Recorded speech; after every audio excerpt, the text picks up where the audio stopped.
Ešte pred tým, ako nám porota prezradí, kto je postupujúci do top 8, prečítal by som juniorskú kategóriu top 16, nech sa pripravia, nech si dajú kliky.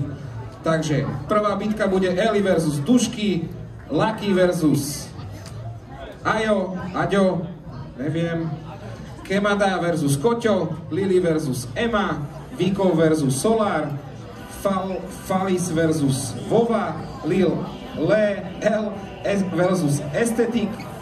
Ty kokos. Ja neviem toto, čo je za hieroglyf. Toto ja mám ešte potom, lebo toto nejaký minister zemetrasenia písal. To Braško, ty? Ne, chvála Bohu, som sa zlakol. Toto je FIFO. No jasné. A toto? Viničné. Vini Flava. A FIFO, to je posledná bitka. Tak toto je riadny hieroglyf, Braško, to je len FIFO. Wow. Dobre, takže poďme na to. Kto postupí ďalej o 3, 2, 1 teraz?